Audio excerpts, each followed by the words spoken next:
But I'm very happy to be here. This is one of the best kept secrets in Jamestown, I think. And we got to get the word out more about Business Church. So I understand I have until 1. Putting my cell phone out the way pastors used to put their watch. You know what it means when a pastor puts his watch on the podium? It means absolutely nothing. That's what that means. But I will try to keep an eye on it and give some time for some questions, because I may raise more than I'll answer.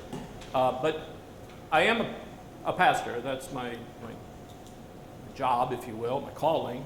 I'm associate pastor at Zion Covenant Church. But I'm principally going to talk about my role on the board of directors at WCA Hospital.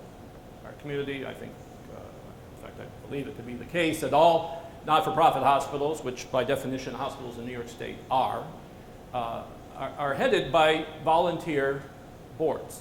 And that's the case here in Jamestown. So I'm a volunteer, and I've been on that board for many years, and for the past, I think, two or three, I've chaired that board. And as we'll hear here in a moment, I'll share with you, make the change. If that's the theme, that could be by all means the theme of WCA Hospital this year. After 130 years, they made me the chairman, and I made the biggest change. No, I didn't personally make it, but it will happen under my chair. In many ways, the biggest change that has ever happened in our hospital's 130-some year history is going to happen in 2016. And I'm encouraged by that, and I hope that you will be too, and that maybe I can answer some questions. I did tell my wife, as I was explaining about being here today, that it's kind of unusual, actually, for me to speak on behalf of the hospital as the board chair, alone. And by that I mean I'm often in settings where I'm with the CEO, Betsy Wright, and or other members of the administrative staff, and times at the state level in meetings, I've got lawyers around. In fact, for the most case, I don't say a thing. I'm just introduce myself, and they know that the board chair is present, but hopefully I won't say anything wrong here when I've got no lawyers to keep an eye on me.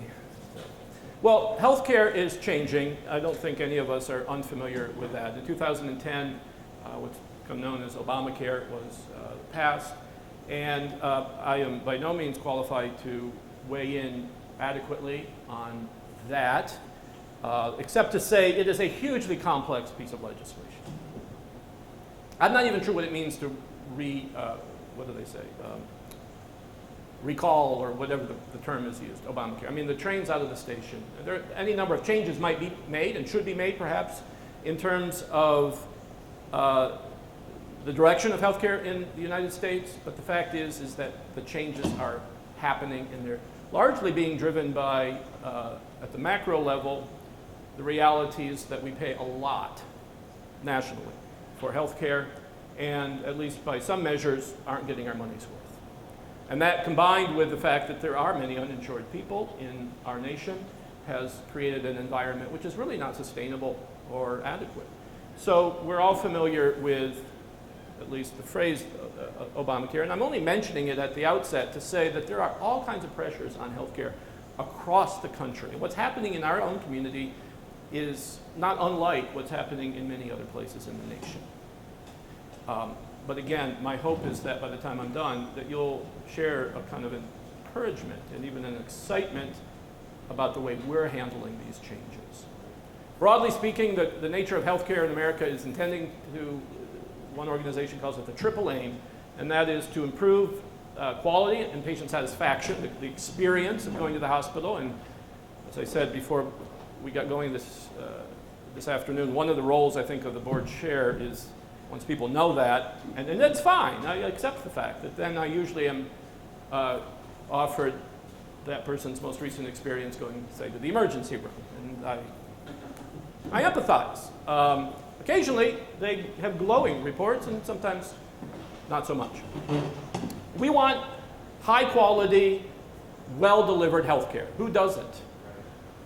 And we want that not just in theory, we want it in Jamestown. Again, broadly speaking, the triple aim, as it's sometimes called, improving the patient experience of care, improving the health of the population. So we want to be a healthy community as well. And then finally, reducing the cost. Although when you're a provider, you're caught in the middle of these tensions about high quality and low cost. And I'll tell you, it is a challenge to meet those goals together. Well, let me talk a little bit more about our own local experience. As is true in many other places, the nature of healthcare is changing in Jamestown. It's changing at WCA Hospital. Over many years now, inpatient admissions are declining. That's partly, I'm sure, the fact that our own population base is reducing. I think every census for who knows how many decades, Chautauqua County's gotten a little smaller. Plus, it's also a fact that technology and medications, et cetera, have made inpatient admissions less necessary. And that's a good development. Either no admission, perhaps, in some cases being required, or in other cases, shorter admissions being required. How many, like, I wonder how long our mothers were in the hospital when they gave birth to us.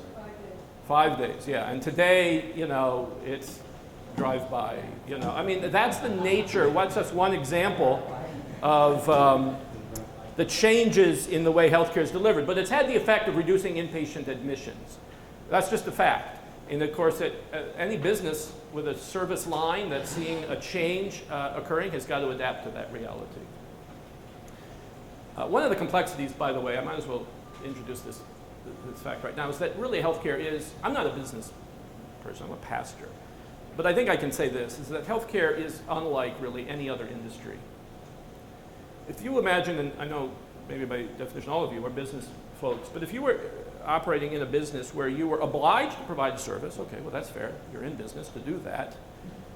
And certainly we all would be expected to provide the highest level of service or product, whatever our particular business is. That would always be our intention, although of course in healthcare it can be life or death, that the quality has to be high. But then imagine on top of that is that you would have to provide that service to people whether they paid you or not, and that in most cases, if they were payers, you would have to accept what you were, a price that was dictated to you. That you could not set your own prices. And that would be true in spite of any number of changing circumstances in your industry. That's largely what it is in healthcare. Over 70% of our patients, at the hospital at least, the payer is the government, Medicaid or Medicare. And they don't meet the costs in almost all cases. There might be some service lines where the reimbursement rates are adequate to cover the costs, but in most cases they're not. And that's just, it's not even take it or leave it, it's take it. That's it. You don't have a negotiate. No provider has a negotiating power with Medicaid or with Medicare. One of the things, by the way, too, that I was interested to have learned over the learning curve in healthcare is, I don't know if there is a top to it, but I know one thing, I can't see the top from where I am. I'm always learning so much more about the complexities. But one of the many things I learned along the way was, I would have thought, let me say it this way, that if a person on Medicare had, and I'm just making up a service, a procedure, say a knee replacement. I would have thought that if Medicare was covering a knee replacement in, say, Charlotte, North Carolina, in one case, and in Jamestown, New York, let's say in another. So 2 different people, but both on Medicare, both had the same procedure, same outcome. I would have thought that there would be a standard Medicare knee replacement rate. Which was foolish of me, because anytime you think, well, that would make sense, I've learned it's almost certainly not going to be the case. No, in point of fact, it is not the same reimbursement rates, and there are, I don't know the formulas, of course, but there are complex formulas that they use, and we are very low in our region. Apparently on the grounds that our cost of living is relatively low vis-a-vis urban areas, et cetera, but we're low compared to Buffalo. So I use the example of North Carolina, but if that knee replacement were in Buffalo, we at WCA would be reimbursed at a lower rate than the hospital in Buffalo. I guess on the grounds that the cost of living is higher. But we're competing now for some of the same workforce. Certainly our supplies aren't different. We are, I am told, reimbursed by Medicare at one of the lowest rates. So these are the sort of pressures that come in. We don't have a negotiating ability with Medicare. Of course, the other payers are private, And there is the opportunity to negotiate with them, but that's a negotiated flat rate. So Nathan's got some sort of private insurance. If he comes in, we will get paid at the hospital a negotiated rate in advance. And that'll be true whether he's in the hospital 3 days or 5 days. So obviously the push is to do shorter. It's a very complex situation. And some of you may have had this experience, I don't know, but here's a new introduced change in the regulations that have also affected our bottom line. That you might go to the hospital and have a certain set of conditions that warrant staying overnight in the hospital at least, and maybe even a few days in the hospital. But the CMS, the Centers for Medicaid and Medicare, must be an S on the end of that somehow. But anyway, they have established standards by which you may be considered an admitted patient, in which case you would be reimbursed at a certain rate. Or now, if you don't meet that criteria, but meet another set, you might be admitted as an observation patient. And you may have had, maybe not any of you, but maybe your parents or family members, this is a Medicare issue. So you would be admitted as an observation patient, but you'd be told that, but you would otherwise hardly know it because you'd be admitted onto a floor, you would be taken care of by the same nurses. The person in the bed next to you may have been admitted, but you're on an observation stay. Here's the upshot of that, too. One, the hospital is going to be reimbursed at an outpatient rate. And because, as I understand it, depending on your Medicare plans,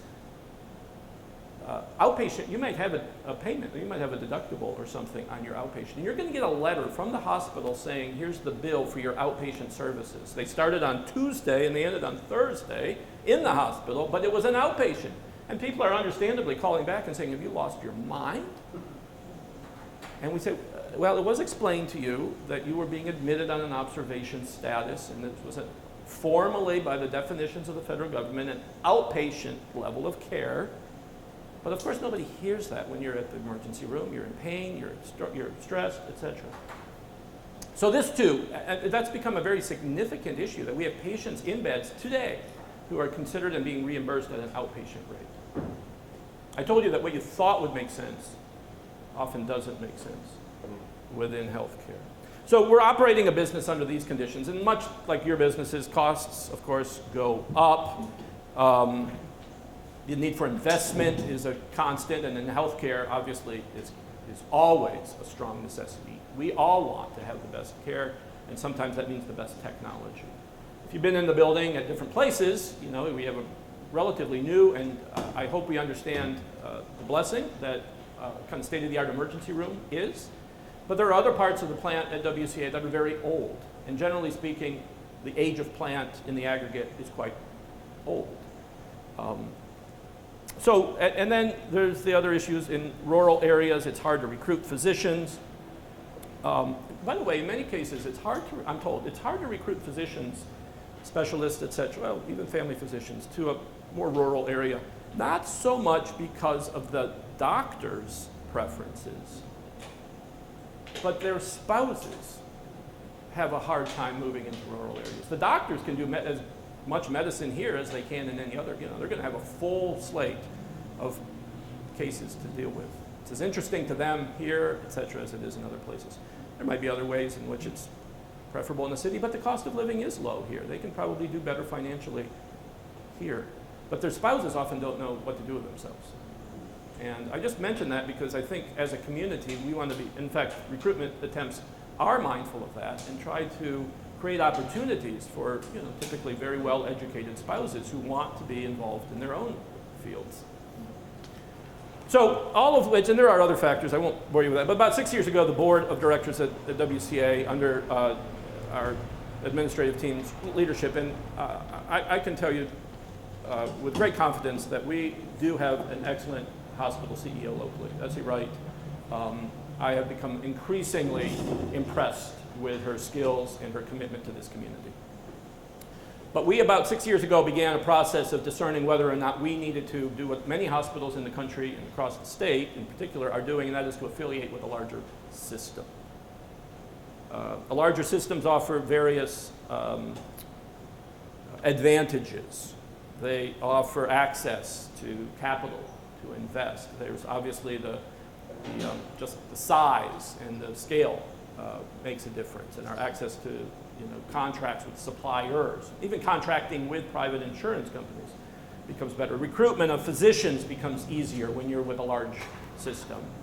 And so without tracing all of the steps along the way, last December, on behalf of the board and the whole hospital, I announced that, I say I announced like I chose to do this. I assure you, it's been a long and multiple, thought through, multiple people involved process. But as the chair announced last December at the press conference that we would be affiliating with the UPMC, University of Pittsburgh Medical Center. I don't know if that's news to any of you. If it is, you really should probably pick up a paper once in a while. We're not affiliated yet. As you might imagine, there's all kinds of regulatory and other legal hurdles, but we are really down the finish line. We, as we announced then, expect to be able to finalize and close that final integration with UPMC by the end of this year, this calendar year, November, December. And WCA Hospital will, from that point forward, be called UPMC Chautauqua at WCA. The employees will be UPMC employees, and we will be part of a probably now $13 billion healthcare system that's ranked one of the premier in the nation. And that will be true. We will be the first New York State hospital to be a part of their multi-hospital system.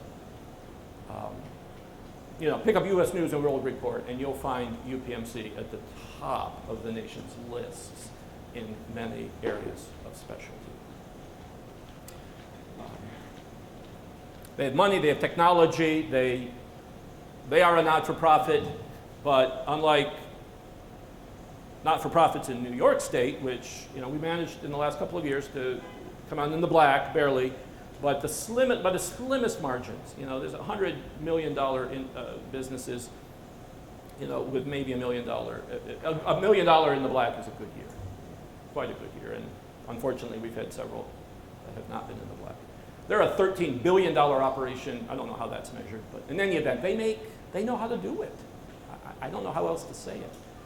There's pretty strong feelings about UPMC in Pittsburgh, both for and against. But one thing is true, and that is that they do consistently provide very high levels of health care, and they know how to do it in a sustainable, growing way.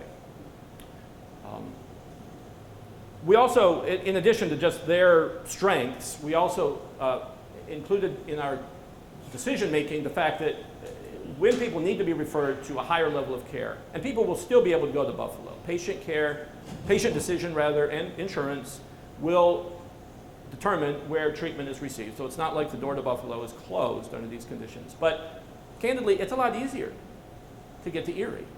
And Hammett will become our next level of care, sort of up the chain. That's already true, and it has been true for many years. If you need cardiac services, you're likely to go to Hammett, and have been for some time. But that patient flow is much more convenient than it would have been if we had determined to affiliate with a Buffalo system. So that, and like I said, many other reasons, we have affiliated. They have committed to $25 million capital investment in WCA over the next 10 years. They've also picked up some sizable debt that we have. We have a pension obligation from a defined benefit plan for many years. So that pension obligation is in the 40 million, some annually amounts. And I said that on camera, and I don't, not because it's a secret, but because the number might be wrong. But in any event, a sizable pension obligation and a long-term debt in the 40 million some range that we've been having to pay off. So that'll free up even more money for us to be able to invest locally. We will continue to have a board, and I will, along with about 5 others, locally continue to be on the new board that's created, but we will be a part of the UPMC healthcare system, and they will have the controlling interest on that board. So we will be 1/3, they will be 2/3 represented. But we negotiated in the terms of this affiliation that we would, for especially the first 5 years, retain as the minority group, the local representatives, certain rights that would forbid them from making any substantial changes in the operation. Now, I say that not because I think they would have. I really don't. We have gotten a good relationship with them, and we believe that the trust and the economics, et cetera, make sense for them to actually invest and grow services here locally. But I think it's important for the community to know that we are mindful of the fact that decisions are going to be made in Pittsburgh. But we have retained certain powers to make sure that none of them are harming, ultimately, the healthcare services. I will tell you, and this is a part I hope that we are excited about, the option to do nothing was an option, but that is not an option to maintain the status quo. That is an option to shrink. And if you pick up the paper and are familiar with other communities, especially across New York State, where hospitals are, with some maybe communities in more affluent areas downstate, but for the most part, hospitals have a very hard time keeping their heads above water in New York State. And there are hospitals that are shrinking, in some cases closing. I genuinely believe that we will see maintenance of what we have and the growth of healthcare services here in Jamestown. That has been my vision and my hope, and not just mine, of course, all of the board and the rest of the leadership team at WCA. And I think we have the right partner in order to do that. So rather than standing up and announcing that there will be a 10% layoff of the workforce and that this service line or that service line is going to be shrinking, I've had the privilege of being able to say that there will be no anticipated layoffs in the short term. There will almost certainly be changes in workforce, but ultimately, it was Hammond's experience when they affiliated with UPMC that services and employment grow. And we look forward to more service lines here in the community because you'd rather go to your doctor here, and if you need specialty care, then go to Erie. But we want to get local access to health care. So I told you it meant nothing when I set my phone up here to watch the time. But let me just end, and before I offer an opportunity for some questions, to just say a little bit now more about what it means to be a pastor, a Christian. Let me just say it that way, that's more relevant, on the board of directors of the hospital. I have referred to myself in certain settings, not all of them, but sometimes as a very accidental board chair. I don't even know how in the world I got where I got.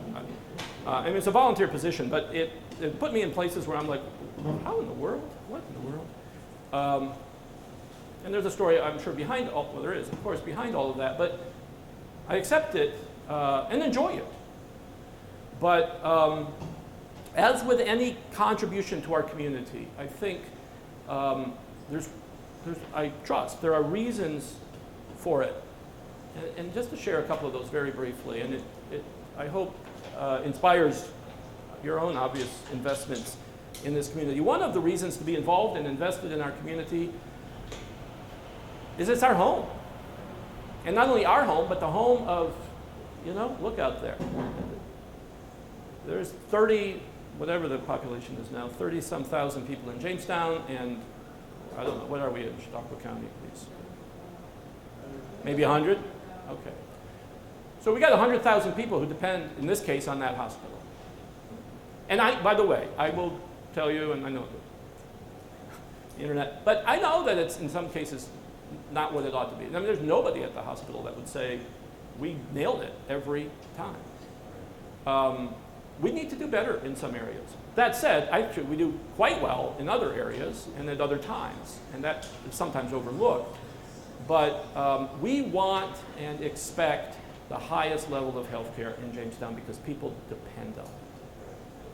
When the exiles of Israel, or of Judah, were taken into exile in Babylon, you'll remember this in Jeremiah, the Lord said, "Seek the peace and prosperity of the city to which I carried you into exile.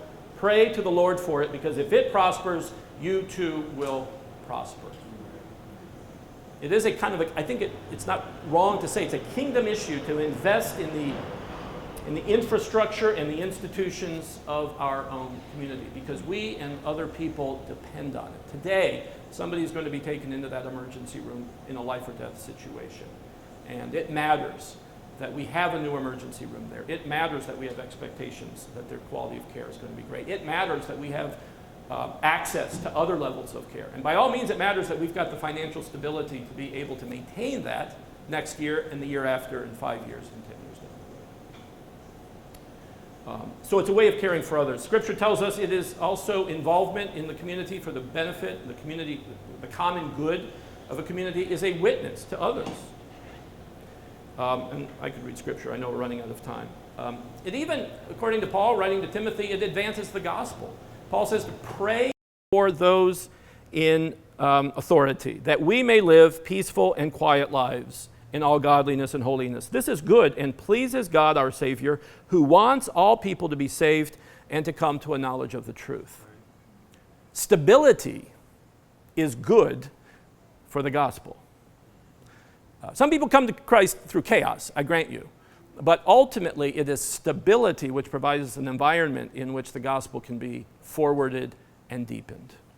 And then finally, I think our involvement for the common good of our community is a matter of obedience. We're given what's sometimes referred to as the cultural mandate out of Genesis. Be fruitful, increase in number, fill the earth, and subdue it. And then God's words to Adam is go into the garden and take care of it. That was what the instructions were to Adam. And whatever we are given to take care of is done out of obedience to the Lord, because that's why we are here. Now, in addition to that cultural mandate, we have a gospel mandate, but they're not at odds with each other. So that will be, it's 1 o'clock. Surprise, that's amazing. That's a miracle. But I probably rose more questions or presented more questions than answers to you, but I really appreciate the opportunity to be here. I do hope to come back. But if you don't mind staying for a couple of minutes, I'm happy to stay and try to answer what questions that I can. So let me respond to Nathan's question first. He just asked me to repeat what has sometimes been called the triple aim, and in broad macro level, these are the sort of things that usually are on the minds of policymakers when they're talking about healthcare in America. The first is to improve the patient experience. I don't know if any of you, I guess maybe thankfully I haven't had to access care enough, but some people, maybe some of you, have gotten a phone call after you've come out of the hospital. Has any of you? I don't know who they call. But patient satisfaction is actually tied to reimbursement now. It's that important. How was your stay? Was it clean? Did your doctor answer your questions? How were the nurses? Et cetera, et cetera, et cetera. So that's a very high level of expectation now. And to some extent, it's tied to reimbursement. Improve the patient experience, both quality and satisfaction. Improve the health of the population as a whole. And reduce costs. We are told paying a lot more per capita for healthcare in America than other places, and at least by some measures are not getting the best results for our investment. Yeah. Dina. Yeah. What is the protocol if a certain doctor gets lots of negative feedback? What is the protocol? What happens after that? I mean, yeah, that's a good question. So one thing I do want to say on behalf of the hospital, which I'm on the board of, is that sometimes I will have people offer legitimate complaints about certain elements of their care, but it becomes evident as they talk about it that it was really their physician whom they are unhappy with. And in many cases, the physician does not work for the hospital. The physician practices at the hospital. We employ some physicians, for sure, but there are many cases where the doctor is not an employee of the hospital, even though you might have seen him or her does that make sense? At the hospital. So sometimes I'm like, sympathetically listening, and I'm thinking, I'm probably not the one that you need to talk to. But to answer, so if there is a hospital-employed physician, they are, like every other employee, subject to annual reviews, et cetera. Okay, so that's an employment issue. Now, every physician is employed by somebody. By the way, what was the JAMA is now owned by UPMC. I don't know if you were aware of that. So they work for UPMC. And because patient satisfaction is a big deal, recording those complaints. Now, I'm assuming you're talking about complaints that don't rise to the level of actual malpractice, because that's another issue altogether. But in terms of just dissatisfaction, that should be reported to their employer. Yeah. We need more physicians in Jamestown. Not just because the ones here, I'm not implying that the ones here aren't good, we just don't have enough of them. Right. And that includes really almost every specialty line. A couple we're okay in, but even they're probably nearing retirement. But even just for family practice, we don't. I mean, just curiously, you don't have to share much, but do you all have a family doctor? Does anybody not have a family doctor? No. So you've all found somebody, yeah. That's not common. Many people come to the emergency room as their primary care setting. If you wonder, our numbers at the emergency room are probably going to be the highest ever this year, and every year that's almost been, every year that's the case. It's an extremely busy emergency room. In fact, I think I've been told in some cases, because there are a few of them in Buffalo, we are busier than the Buffalo ERs. Now, admittedly, they're spread out over more ERs up there. But part of the reason for that is that many people are accessing care at the emergency room because they don't have a family doctor, and they should be under the care of a family doctor. It's a very expensive way to get health care, is coming to the emergency room. I don't know if I answered, I went off on a tangent there, but. Is there a connection between places like urgent care? Yeah, the connection between the hospital and urgent care is that I'm married to somebody who works at urgent care. Other than that, there's no connection. Okay. Now, there is no connection. It's a private business. And if you've had opportunity to go there, you've, I trust, had an excellent experience. I have. And so they refer patients. My wife actually does marketing for them now, but she is an X-ray tech and worked in the clinic itself for a few years. And she would recount instances, people coming in with left-sided pain radiating down their arms, and the nurses are like, this. Urgent care is probably candidly not the right name for it. That's emergency care, right? You don't belong at an urgent care if you're having a heart attack. And they know that, and so they're referring regularly to the ER. So there's a good relationship with the ER. By definition, their definition, their business model is they only take patients who pay. So they skim off a little bit of business from our ER, but our ER is so busy, and from my point of view, competition is good. It challenges, they take away a little business, but they've also raised the bar on our emergency room. There is somebody else in town who's providing a similar level of care. We, at our emergency room, no emergency room is going to compete with them on in and out in 20 minutes. Okay. And we can't, and we shouldn't even try to accomplish exactly that, because we're going to provide a host of services that they don't provide. And again, there are multiple of things that you shouldn't be in the urgent care and need, all the backup of services that an emergency room offers. But patient satisfaction has caused us to drill down on our emergency room times. And they're going down. They're not 20 minutes. Then they're not going to be. And you might have an anecdote that would, shatter the average, but it's getting better.